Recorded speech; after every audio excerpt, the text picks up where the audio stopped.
चाषी बड़ खबर ओडिशा सरकार समवाय विभाग राज्यर समस्त कृषकों को 2025 खरीफ ऋतु प्रधानमंत्री फसल बीमा योजना बा PMFBY रे पंजीकरण करने को आह्वान देछि। एही योजना रे पंजीकरण शेष तारीख 31 जुलाई 2025 रही अर्थात चलित जुलाई मास 31 तारीख है शेष तारीख।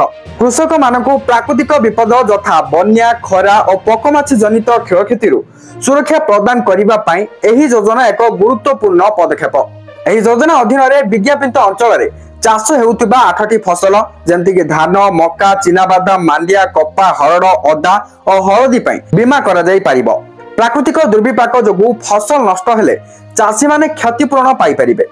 भाग चाषी माने मध्य जमी मालिकों ठारू निर्दिष्ट फॉर्म रे सहमति आनी निज फसलर बीमा पंजीकरण करि परिबे। ऋणी चाषी माने प्राथमिक कृषि समवाय समिति बा PSCS बृहत्कारी आदिवासी बहुमुखी समवाय समिति बा LMPCS किंबा बैंक शाखा रे पंजीकरण कराई परिबे। सही परि अणऋणी चाषी माने जनसेवा केंद्र बा CSC समवाय बैंक शाखा किंबा अन्य बैंक शाखा रे आवश्यक कागज पत्र तथा आधार कार्ड और जमी संबंधी दलिल प्रदान करी पंजीकरण करि परिबे। आधार कार्ड एही पंजीकरण पाई बाध्यतामूलक अटे। जने चाषी सर्वाधिक 5 एकर चाष जमीर पंजीकरण बा रेजिस्ट्रेशन बिना कोनोसी देय रे करा जिवो। अर्थात कोनोसी प्रकार भी देय निया जिवोनी। केवल बैंक अकाउंट जांच पाई आवेदन पत्र पिछा 1 टंका देय देबाकू पड़िबो। समवाय विभाग कृषक मानकू निर्धारित समय मध्य पंजीकरण संपूर्ण करने को अनुरोध करिछि।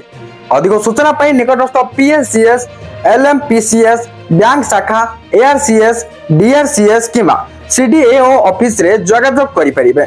तो एबे जो नुआ अपडेट आस्तिला चाषी एई वीडियो को शेयर करी समस्त पाखरे पहुंचे देबा एवं वीडियो टी किछि इन्फॉर्मेटिव थिला लाइक कर देबे एवं आगो को जहा भी किछि एटा पर नुआ अपडेट आसुछि जानिबा पय चैनल सहित कनेक्टेड हेकि रुहंतु एंड सोशल मीडिया रे मते फॉलो करंतु। डिस्क्रिप्शन रे लिंक रहिछि चेक आउट करनियंतु।